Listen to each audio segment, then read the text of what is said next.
Welcome to the Context Machine, episode number 590. My voice cracked. 594. I am Bryan Chaffin. And I'm Jeff Gamet. My voice did not crack. But what's the thing when you do that? No, sorry. I was going to try and do a fry. Getting old. That's what. Yeah. It's episode my lawn, but check us out at our new old people's home at contextmachine.io. That seems appropriate. You can also use the old folks home to reach out to us. Again, that's contextmachine.io or on Twitter at contextmachine. Yeah, you can. I know there's more I'm supposed to say, so I guess I should probably do that. Hey, Bryan. Yeah. Did you know today's episode is sponsored by ZocDoc? Do tell. Is it also sponsored by the editing that you're going to make me do? Yep. Excellent. Jeff's going to tell you more about ZocDoc later in the show. So I had an idea. I am always up for ideas. One, I'm going to throw a Molotov cocktail at the person sitting in the alleyway behind my house with their radio blaring. Two, let's catch up. Let's talk about some of the TV stuff that's relatively new. One of them is not at all new. It's new to me though. And that's the only thing that matters. Okay, I was waiting for you to work through that and make a show that dropped in 2015 new. And well done. Thank you. Because I know what show you want to talk about. You turned me on to it. I don't know. Well, yeah, it just wasn't actually. I mean, like it was always. I was always aware it was there, but and now I'm very bummed that I was about it because it's great. And it's Daredevil. And yes. Which 11 episodes into season 1, which came out in 2015, by the way. That's how new it is. Yeah, actually, that means that you have moved into season 2. Because season 1 had 10 episodes. So if you're on episode 11, you're actually season 2, episode 1. It was labeled season 1, episode 11. Really? Oh, maybe there's like an episode 0 thing. Well, that would make that one episode 12, though. They're showing behind the scenes or. But can we take a moment out to note that IMDb perpetually makes the site less useful and easier to navigate? Like I can't. Yeah. I can't find. It's hard. It's ever harder to find the information that you actually want to find. Yeah, and my assumption is that either it's being run by people who just hate humans, or they're sitting around having drinks and maybe smoking a little bit of medical marijuana and then laughing and saying wait, okay, I bet you $5 I can make this feature even more obtuse. Yeah. And then they laugh and then they do it. And that $5 keeps going back and forth. Right. And episode 1 had 13, season 1 had 13 episodes. Really? I just counted them. And yeah. Okay. Yep. You're right. And I'm on episode 11. I think we can do spoilers after all this time. Except we can't do spoilers for episodes 12 and 13. Yes, we cannot. Because you haven't seen those yet. Right. But the interesting thing is that 11 episodes, I like a show that's not afraid to pace things correctly. And 11 episodes in, he's still not even Daredevil. He's the devil of Hell's Kitchen. Mm-hmm. And, doesn't have the costume. Although I'm looking at a screenshot, the key, what do you call them? Keyframe. Thank you. The keyframe that IMDb is showing for episode 13, and he does in fact have a Daredevil costume on.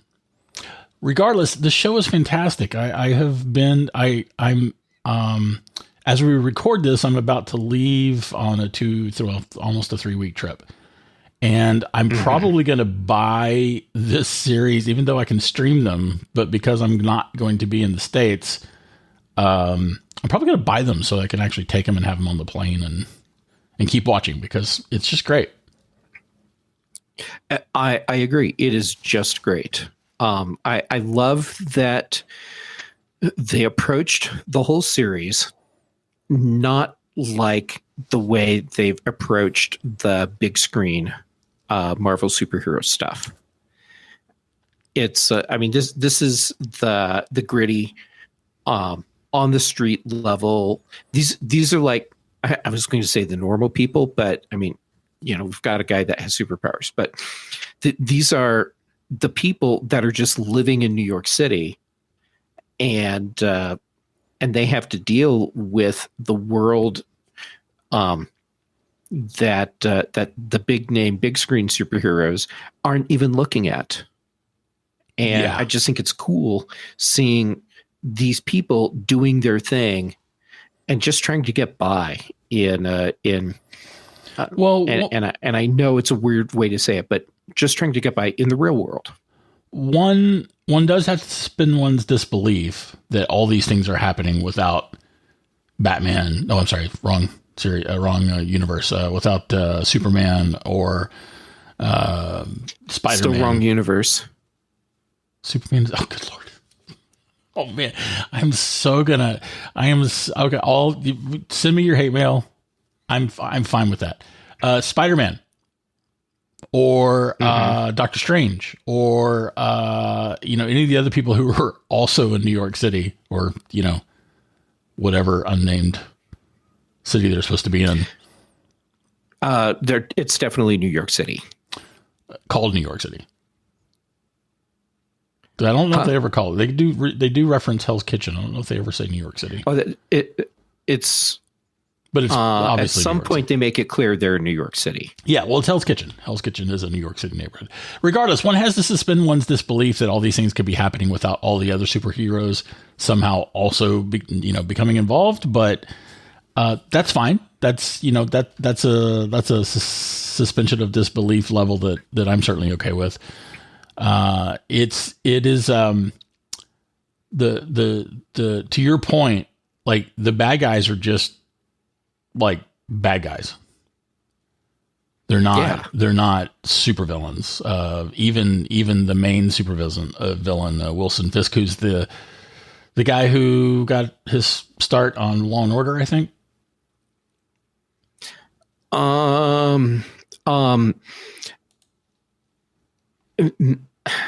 It was one of the procedurals, but I don't know if it was Law and Order, but it was definitely one of the procedurals.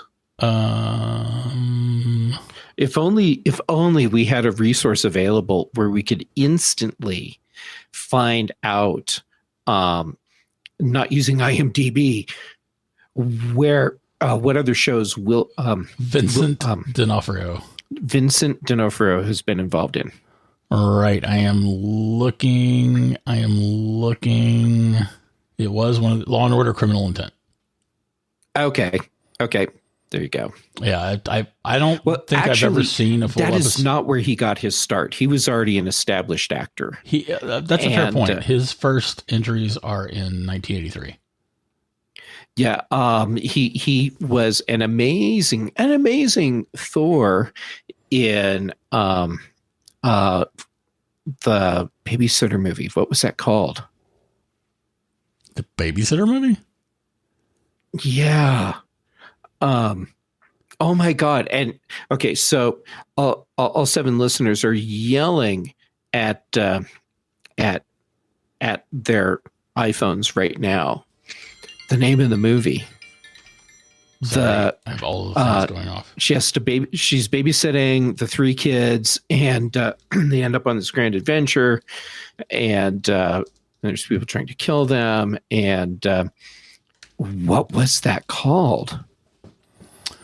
I don't know. I was responding to people. I had phone calls. I had incoming text messages. Welcome to the Context Machine. I'm Jeff Gamet, and with me today, for a brief visit, is Bryan Chaffin. You're not like what's new, Scooby Doo. That's not. I don't think that's what you mean. The red sneakers, no. Imposter, no. No. Men in Black. Oh, by the way, he was good in Men in Black. Adventures in Babysitting. Oh yeah, Adventures in Babysitting. Yeah. See, the Babysitter movie, Adventures in Babysitting. Yeah, I didn't see that. Also, Full Metal Jacket. Holy crap, he was amazing in that. He was amazing in that. Yeah, I've never actually seen. Oh, good Lord, I've never actually seen an episode of Law and Order, but I've seen him in many commercials for Law and Order. Oh, which is actually probably more than I've seen of Law and Order. Anyhow, yes, his acting career started well before that TV show. Right. He's very good at it, but even he is not a super villain. He's just a villain. He's a bad human being who is powerful from money and other things, and also knows how to like beat up on people. Right. All speaking back to your point that these are mostly like these are real folks dealing with real crime. We should note that a lot of Stan Lee's characters in particular came into being when New York City was a much darker place than it is now. Mm-hmm. And where there was there is still tons of corruption in New York City, like there is in many large cities, but when there was a lot more corruption everywhere. It's a very dark vision of New York City. Yeah, it is. And okay, so just to expand this out, because there's clearly more stuff you need to see. Getting to see New York City from the perspective of Jessica Jones. Oh yeah, for sure. Also dark. Or Luke Cage. All of them, they're dark. That's the whole point. That was my point. Is that the New York City that inspired Stan Lee to come up with these characters, for the ones that he came up with, was a much darker place, and I think a lot of the superheroes were born from that darker place. Yeah, and also from Stan Lee's desire to make these characters more human. So when you look at the Marvel characters versus DC characters basically present as gods, and Marvel characters present as humans that can do extra stuff. Oh, come on. Oh, totally. Not the Avengers. The Avengers are all godlike. Which Avenger is not godlike? Tony Stark, who's an alcoholic. Okay, fine. And a liar. You're right. Tony. Who else? But he's the exception. He's the one whose money bought his superpowers. His money definitely bought his superpowers. His money caused his superpowers. And brilliance. Let's see. Okay, so Steve Rogers. Steve Rogers, godlike. Yeah, Doctor Strange isn't an Avenger. But Steve Rogers, he would be godlike. Wasn't he in the Avengers movie? Is he not? Okay, I'm sorry. I accept your rebuke that he was not an Avenger, but he was definitely. I don't even know you. I did not grow up reading these. So Bryan, stuff. I get where you're going with this, but there's a difference in the way you present the characters themselves versus the things that they can do and the way they're perceived. So when you look at Superman is a god. DC presents their superheroes like Greek mythology, and Marvel presents theirs more like weeknight soap operas. So yes, you have these characters that are basically gods, but there's a different mental approach that the publishing companies take towards the characters. Okay, fair enough. I suppose. I think I'm gonna stand on the fact that most of the Marvel superheroes have godlike powers. They're certainly magical. That's not powers. the same thing. There's a difference between godlike powers and presenting your characters as gods. Mm-hmm. And that's the difference. Think about it. Look at Wonder Woman. Look at Superman. Look at Batman, who is in fact a man, not a god. Yes, he and of course he's the exception. Just like Tony Stark is the exception too. Yeah. Tony Stark is they're both characters that don't. Well, Hawkeye, he's the exception. Another exception. He does not have superpowers. He can just aim really well with an arrow. Let's see. I've got a different tangent for us. Okay. So the Ben Affleck movie, the Ben Affleck Jon Favreau movie for Daredevil, gets a lot of hate. I personally enjoyed it. I thought it was a fine, fun movie. I mention it because the young man who plays Eldon Henson plays Foggy Nelson, and Jon Favreau played Foggy Nelson in the movie. Okay. Eldon's portrayal of Foggy makes me appreciate Jon. Jon Favreau is definitely coming to the part as a fan, because he is a fan. Oh, absolutely. Yeah. Yeah. The movie, I did see it. I'm glad I didn't see it in the theater. I'm glad that I was able to stream it, so I didn't even have to pay $2.99 or $3.99 to watch it. I saw it in the theater. I liked it. And I get why people don't, but I liked it. And my only point here is that Jon Favreau and Eldon Henson are playing the same character. Yeah, and to me, Eldon Henson is Foggy. He's fantastic at it. He nails the character. He's not a fan cosplaying on screen. What you think Jon Favreau was doing that? He was, but he's also a good actor, so he was able to pull it off. I think that's way harsh on Jon Favreau. Well, my harshness comes from a deep resentment of having lost the time in my life watching that movie. All right, fair enough. I enjoyed the movie. I get it. Charlie Cox is fantastic as Matt Murdock. Deborah Ann Woll is fantastic as Karen Page. Vondi Curtis Hall is fantastic as Ben Urich. Bob Gunton, long-time character actor, Leland Owsley, another one of the bad guys. He's fantastic. We already talked about Vincent D'Onofrio. He's great as William Fisk. The guy who played his dad in a couple of episodes, as we get like origin stories, Dominic Lombardozzi. He was a great little bad guy.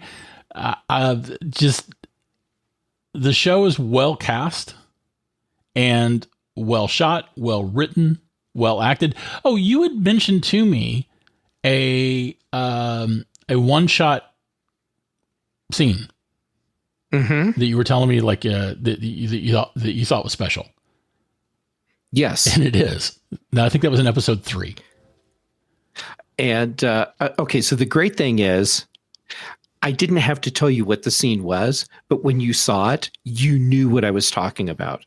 And since we're in spoiler territory, because it's an episode you have seen. For everyone else, we're talking about the hallway fight scene where Matt Murdock has to fight all the guys as he goes down the hall, and they did that as a single shot, single camera, and there was a bunch of people and a bunch of crew who had to nail everything.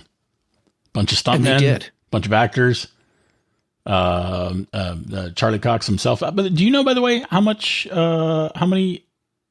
fighting is done by Charlie Cox and how much is his various stunt doubles? Charlie does a lot of it. I mean, obviously there's stuff that he can't do. Probably because of a lot of falls, insurance. Yeah. And a lot of the stunt falls. But and yeah, he did a lot of the fight scene stuff. Do you know if he has any martial arts background? I have no idea. Yeah, I keep meaning to try to find like making of stuff and just haven't had the time to do it. He is in amazing shape. When he stands there a lot, you can just see how solid his core muscles are. Mm-hmm. Just from the way he stands and just the way his body moves as he's not moving. He is in fantabulous shape. And so this series only lasted 3 seasons. Unfortunately, I don't know if it came to an end or if it got canceled. Is he coming back? Is Charlie Cox coming back as Matt Murdock? Well, okay. So at this point, we're far enough out from Spider-Man No Way Home that it's not a spoiler anymore. Also, because there's stuff in the trailers. I should watch that. Yeah, he does show up in that movie. Then there's also the Defenders TV series. And that's all the characters together. Right. Daredevil, Jessica Jones, Luke Cage, and their mascot, Iron Fist. By the way, don't watch the Iron Fist series. Oh, okay. At all. Just don't. Just save yourself. I sacrificed myself through most of that season, so you would not have to. Oh. Don't let my pain go be lost. Or it be in vain. Thank you. Okay. So there was a recent announcement that the Daredevil series is being brought back, and it's going to be called Daredevil Born Again. And it's Matt Murdock, or excuse me, it's Charlie Cox and Vincent D'Onofrio. And I'm not sure how many other people from the original cast are going to be there or in the show, but yes, we're getting a new Daredevil series. Also, it's no secret because it was in the trailers for She-Hulk. We do see Daredevil, the Charlie Cox Daredevil in She-Hulk as well. Got it. I guess I'm an episode or two behind. By the way, can I give a cell phone? Let me tell us about ZocDoc. I'll come back with the cell phone. Sure. I would love to tell you about. Phone. Oh yeah. So ZocDoc. Yeah. Pretty excited about that. So let's say that Bryan, you need to go find a doctor, and then you're just not sure who's the right doctor, and once you find the right doctor, can you get an appointment when you need? I mean, where do you start? Well, the answer to that is ZocDoc. They have an app that you can download on your phone, and then you can find the doctor that fits your needs, and they can schedule the appointment for you. And a lot of times that appointment can be within 24 hours. So you get vetted doctors, and they're all rated. So you can make sure that the doctor that you are looking for is the one that's actually right for you, which is totally awesome. And there are patient reviews, so you can see how those doctors have worked out for other people, and you can make sure that your insurance is accepted, and it's all right there, super easy to use. So ZocDoc, it's a free app that shows you the doctors who are patient reviewed, take your insurance, and are available when you need them. So what you need to do is go to ZocDoc.com/ACM and download the ZocDoc app for free. Then start your search for a top-rated doctor today. And like I said, many are available within 24 hours. That's ZocDoc.com/ACM. ZocDoc.com/ACM. And hey, thanks, ZocDoc. Indeed. Thanks, ZocDoc. We appreciate you sponsoring the show. So let me give the cell phone. Mm-hmm. That's self-own. I mentioned that I did not like the wedding episode of She-Hulk. Did it grow on you? No, because it did on me. It did not grow on me. And I fortunately noted that I didn't feel like I was the target market for it, and that I was completely okay with that. And the reason why this is a self-own as opposed to a cell phone is because it wasn't long after that when She-Hulk tweeted, "Sorry, incels, not every show is made for you," or something like that. Did you see that? You saw that, didn't you? Yeah, I did. Sorry, it's incels. not the official She-Hulk account. Oh, I thought it was. No. Oh. No. Oh, I thought that Marvel actually had the balls to do that. Oh, wouldn't that be awesome? That'd be incredibly funny. Fantastic. No, Marvel did not do that. It's a fan account, and whoever has that Twitter account, they've done some just wonderful stuff. Yeah, it was a She-Hulk image with the Marvel Studios logo, and the sorry incels in the She-Hulk logo font look colors. Not all content is made for you, and that's so true. And again, this was after I said I didn't like the episode, but I also did not hate the episode because they got a great point. I'm sick to death. Screw incels. If you're an incel and you're listening to this, I don't think we have any incels listening to us. But if we have any incels listening to us, just stop listening. Just go away. I don't want you. I don't want your earballs. Just leave. There you go. Yeah. And I am tired of the whining about shows that presupposes the world revolves around people, the person complaining. I'm with you. Yeah. And so, can I tell you why this is becoming one of my favorite episodes of the season? Please do. It's seriously been growing on me. Yeah. Okay. So when I watched it, I thought it was fun, and it was clever, and it was a complete diversion from the rest of the season. And I thought, okay, whatever, that's fine. But the more I thought about it, the better it got, because this was like a character study in Jen, and her having to, or seeing what she's dealing with emotionally as she accepts She-Hulk, and then at times can be disappointed or even jealous because She-Hulk is instantly more popular and liked than Jen is, and having to deal with the whole thing of people liking her when they see her in one form versus another. I mean, that's got to be a hard thing. And you see that playing out for her through the episode, and you're like showing up in She-Hulk form, and then being told, hey, you're showing, or the bride telling her you're showing me up, and I need you to not be She-Hulk. Yeah, all of that was Jen super disappointed, super relatable to me. And I mean, not relatable, super real. And I've seen it, and I don't like that. Like, that's a reason why I hate weddings. So that's why I didn't enjoy it. They did it well.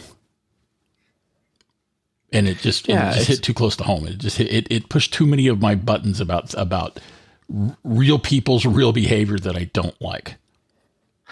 I can totally appreciate that. And there's a lot of bad behavior that we have probably all seen at various weddings that we get to see in this episode. And I mean, Jen is treated like crap. Yeah. Through this episode. And I mean, it's uncomfortable and it sucks. But the more that I have reflected on the episode, the more I like it. And I'm feeling right now that it's one of the best episodes of the season. You know, it probably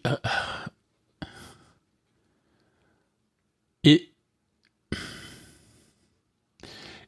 is in so many ways. I stand by. I did not like the episode. I did not enjoy the episode, but the episode was great. I found it uncomfortable to watch. That is probably the most accurate way to assess my thoughts on this. It was just uncomfortable to watch. Okay, to me, that's actually a good thing. That tells me that their writing was, it's okay. That's how the Office was for me, and I'm talking about the original Ricky Gervais. Oh yeah, so UK version of The Office. Different kind of uncomfortable. Every episode hurt to watch. Yeah, it was so uncomfortable. So uncomfortable. And I loved the entire show. Yeah, same. Yeah, so there was some of that emotionally happening during that episode of She-Hulk. Yeah, fair enough. The show that is actually new and not just new to me is Star Wars Andor. Yeah. I'm very, very pleasantly surprised and happy with Andor. They released it recording just last week, I think. It was released just last week, and it was the first 3 episodes at once. Right? Yes. And yeah, so as we're recording, episode 4 has been released, but we are so dedicated that we're recording before watching. Yes. But that's not going to stop us from talking about it. No, wait. We're not going to talk about that episode. We're talking about the overall series, like the feel of the series and everything. It's super enjoyable, and it does have a different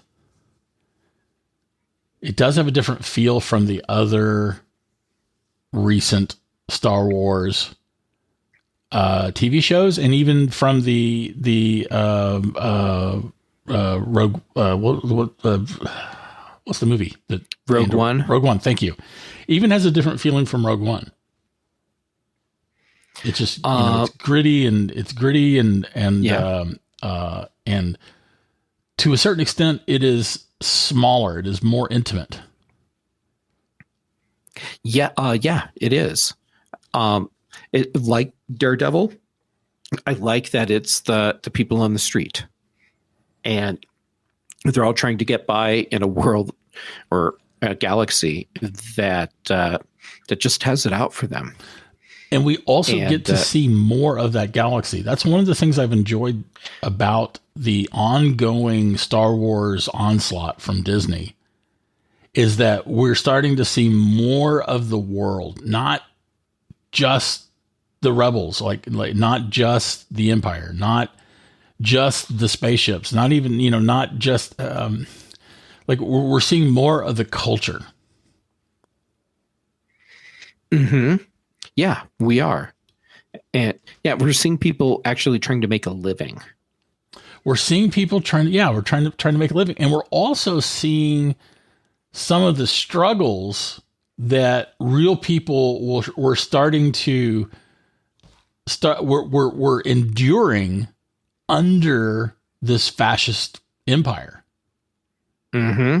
And the ways that corruption were not only happening, but the ways that corruption is affecting people. And that's something that like, Star Wars doesn't really not even come close to addressing. Yeah. If you're a rebel and the Empire is after you, that kind of stinks. But, how normal people were affected by that sort of thing that's not really part of that story. No, it's not. Okay, so with the episodes we've seen so far, one of the things that I'm loving is that the antagonist, the bad guy, if you will, that we have so far, is he really a bad guy? I mean, he's in charge of security for this company, and he's just trying to solve a murder. But from the show's perspective, because he's ultimately hunting our heroes in the show, that makes him the bad guy. But he's not the bad guy. He is a bad guy. I got an argument against this, because at one point he talks about how corporate security is at the vanguard of keeping order. Doesn't ever really say justice. I think it actually is a couple of times where he mentions justice for the murdered bad guys, the murdered corrupt bad guys that were harassing our hero in the first place. But talking about corporate security, this is the fascism part, the corporate security being an important element of effectively keeping people in line. That's where he's the bad guy. And that's where he's real. And that's where he's like, we're seeing all around us people embracing authoritarianism. We're seeing even in this country, people embracing authoritarianism and people wanting the strong man in charge. We see it in Russia, people wanting the strong man in charge. Bolsonaro in Brazil. He's a bad guy. He's a strong man. He is literally the bad guy. And he has tons of supporters in Brazil, right? Trump has tons of supporters in the United States, people embracing this idea of retribution and force, and using the state's power to punish enemies. We're seeing that happen around us. And that's what that character represents, in my opinion. Yep. You're right. Yep. I have to agree with that. Okay, so let me rephrase how I am seeing him, because you are right. In that sense, he is the bad guy. Okay, he is not the traditional white hat, black hat, bad guy character you expect to see in TV shows and movies. He is someone that is clearly on the wrong side, but he's doing what he thinks is right, which is, in this case, trying to solve the murder of two other security guards. Which is the case for the vast majority, if not almost all, people who support the bad guys. They always think that they're actually the good guys. Everyone's the hero of their own story. Everyone believes that their worldview is the not even just the right worldview, it's the correct worldview. Right? People who follow strongmen for a reason. People believe that they have the right to use whatever power they have to make other people fall in line with how they think that people should behave and act and be for a reason. That this is how humanity works.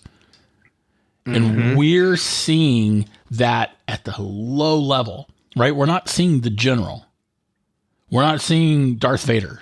Well, maybe we'll see people at that level, but we're seeing the local head of security for a corporate work town. What do you call the company town? Company towns. The company towns, right? We're seeing the local enforcer for the company town who absolutely is a true believer in what he's doing. And that's interesting. It is. And then you have the good guy who's a criminal. He steals, he kills, and yet he's also the good guy. Right. And then how about I forget her name. Who's the friend of Andor, the female friend? Oh, yeah, I can't think of her name right now. First of all, if only we did research. And if only Bix. Her name is Bix. Bix, thank you. Bix's paranoid controlling boyfriend who makes very bad decisions because he's afraid. Which is so natural and normal. Yes. Yeah. Yes. It's so real. Like, and that actor, by the way, does a great job of being the jealous, fearful boyfriend. And I love her. It's probably better. Yeah. Yeah. I absolutely believe his character. Absolutely believe his character. And, this show's new enough. There's a spoiler that I don't want to give. I delight in the show for taking his character arc in the direction that they took it, because I think there's a lot of shows that wouldn't do that. I'm with you. Yeah, I'm looking for his name. Yeah, what's his name? The actor, both the character and the actor, because I've got the Kyle Soller plays Cyril Cam. Sir Kyle. Why is he not there? Wait, Kyle. Oh, his headshot. He looks very different. Yeah. Right. So that barking dog means that someone is here to pick up Eve, and probably also means that I got to go. Got to get out of town. Oh, well, then, but before you go, let me remind you, Bryan, that you should go to ZocDoc.com/ACM and download the ZocDoc app for free, and then start your search for Top Rated Doctor today. And many are available within 24 hours. That's ZocDoc.com/ACM, ZocDoc.com/ACM. Fantastic. Let me do this. And that is this week's Context Machine. If you have anything to comment on, add, or question, you can write to us at contextmachine.io. You can hit me up on Twitter at GeekTells. You can hit Jeff at what, Jeff? Jay Gamut, basically everywhere. Right. Twitter, Instagram, YouTube. Yep. That's good. Our bandwidth's provided by Cashfly, basis by Boom, recorded just for this show, and that is all for this week. Thanks, Jeff. I appreciate you, man. And Bryan, I appreciate you too.